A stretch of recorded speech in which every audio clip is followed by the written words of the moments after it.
चलिए इस प्रश्न को देखते हैं। लगभग हर एक साल ये प्रश्न पूछे जाते हैं बोर्ड एग्जाम में, तो बनाते हैं। इससे पहले मैंने एक वीडियो बनाया था, हमने उसमें बताया था कि जो सिद्ध करने वाला सवाल होता है वो 2 टाइप से पूछे जाते हैं। अगर आप नहीं देखे हैं तो लिंक डिस्क्रिप्शन में दे दिया गया है, आप जाके देख लीजिए। हम तब तक के इस सवाल को बना लेते हैं। अब देख के उधर से आइएगा तो फिर ये सवाल देख लीजिएगा, ठीक है। तो चलिए शुरू करते हैं। देखिए क्या कह रहा है, सिद्ध करें कि 3 प्लस रूट 2 एक अपरिमेय संख्या है। क्या कह रहा है, ये एक अपरिमेय संख्या है और हमको सिद्ध क्या करना है, परिमेय संख्या सिद्ध करना है। तो चलिए बनाने के लिए सबसे पहले हम क्या करते हैं, तो पहले मानते हैं, हल लिख लीजिए।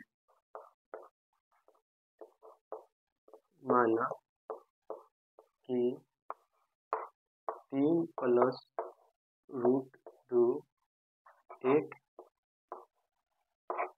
परिमेय संख्या है।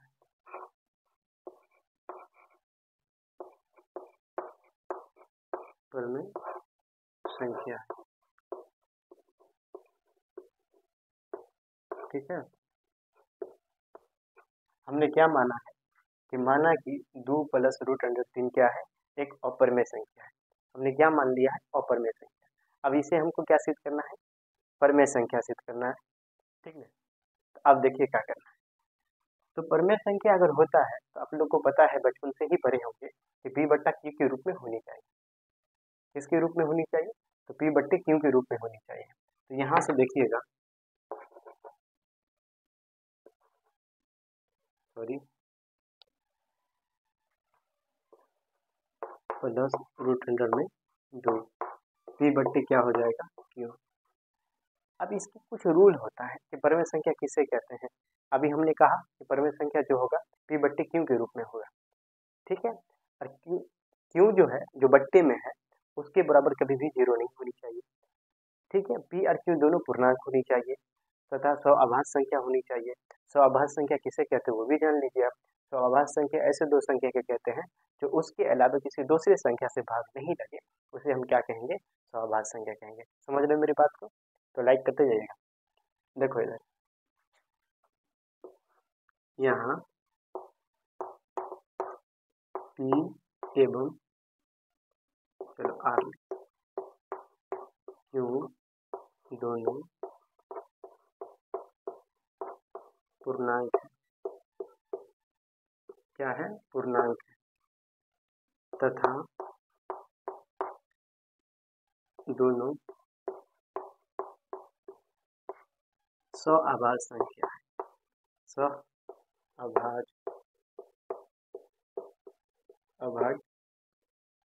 संख्या है।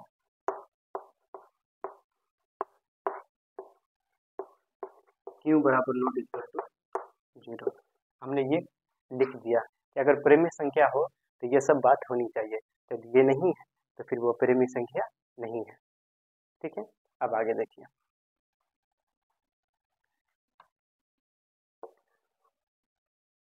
अब देखो रूट 2 एक अपरिमेय संख्या है, इधर क्या है, परिमेय संख्या। इसको इधर लेके चले आइए तो क्या हो जाएगा, रूट 2 बराबर p बट्टे q। प्लस से इधर आएगा तो क्या बन जाएगा, माइनस, नहीं कुछ तो 1 है। इस दोनों को क्या करना है, एलसीएम निकालना है, ठीक है। अब देखिए q हो जाएगा तो p का p रहेगा और ये q को अगर 3 से गुना करोगे तो 3q हो जाएगा, ठीक है। अब इससे आगे बढ़ेगा नहीं, यहाँ पर सॉरी 2 है, ठीक है। अब एक बात हम आपको बताते हैं तो सुनते रहिएगा। यहाँ देखिए क्या हो गया, ये दो देख रहे हैं ये साइड वाले, ये पूरे परिमेय संख्या है, लेकिन इधर क्या है, अपरिमेय संख्या है। परिमेय संख्या और अपरिमेय संख्या कभी भी बराबर नहीं होनी चाहिए। परिमेय संख्या और अपरिमेय संख्या क्या हो, कभी भी बराबर नहीं होनी चाहिए, लेकिन यहाँ पर बराबर है। अगर बराबर है तो ये विरोधाभास है। समझ रहे मेरे बात को। मैथ का एक रूल होता है कि जो परिमेय संख्या और अपरिमेय संख्या कभी भी आपस में बराबर नहीं होनी चाहिए, लेकिन यहाँ पर तो बराबर है, तो ये विरोधाभास है, ऐसा हो ही नहीं सकता है। ये लिख दीजिए आप कि यहाँ दायां पक्ष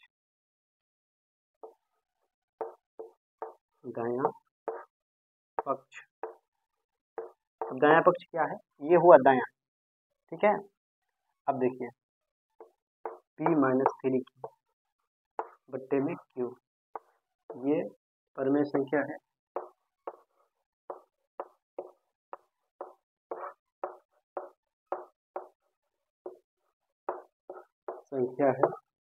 ठीक है।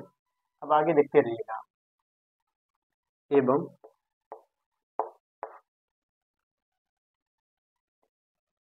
दायां पक्ष, अब बायां पक्ष लिखना, बायां पक्ष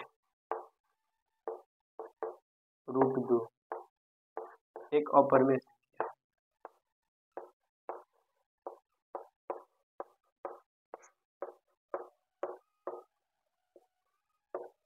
परमेय संख्या है, ठीक है। अब ये जो विरोधाभास है, अभी हमने आपको इतना बताया है कि परमेय संख्या और अपरमेय संख्या कभी भी बराबर नहीं होनी चाहिए, लेकिन यहाँ पर बराबर है, ये विरोधाभास है। क्या है, ये विरोधाभास है, याद रखना इस बात को। जो विरोधाभास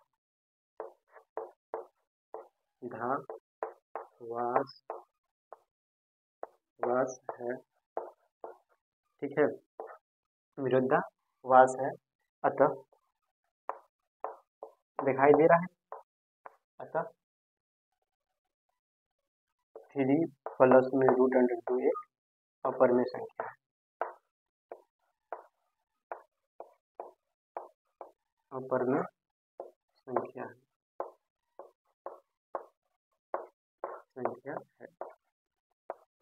ठीक है, परमेय संख्या है।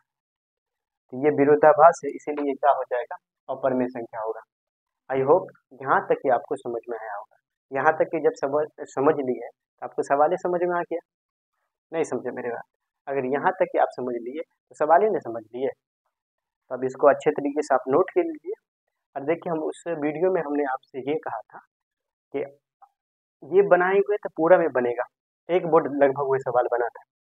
तो हमने ये कहा था कि भाई देखिए, दो तरीके से, दो टाइप से ये प्रश्न पूछे जाते हैं। जैसे कि एक प्रश्न ये था उसमें जो हम सॉल्व किए थे, 5 मान लेते हैं। इसको बनाने के लिए वो लंबा प्रोसेस है, अगर वो नहीं बनाइएगा तो नंबर नहीं मिलेगा, हम उस वीडियो में कहा था, और अभी भी मैं उसे कह रहा हूँ। तो चलिए आप इसको नोट कर लीजिए, एग्जाम में यही प्रश्न पूछेगा शायद। अब ऐसे प्रकार के कोई भी प्रश्न हो तो इसी तरीके से बनाइएगा। और कमेंट ये भी कीजिएगा कि वीडियो आपको कैसा लगा, इसमें अगर कोई हमको बदलाव करना है या आपकी कोई सुझाव हो आप दे दीजिए, मैं इसे स्वीकार करता हूँ। चलिए फिर हम देखेंगे, मिलेंगे कोई अगले वीडियो में। तब तक कि आप पढ़ते रहिए, लगे रहिए, जहाँ पर है वहीं पर आप रहिए। मिलते हैं फिर।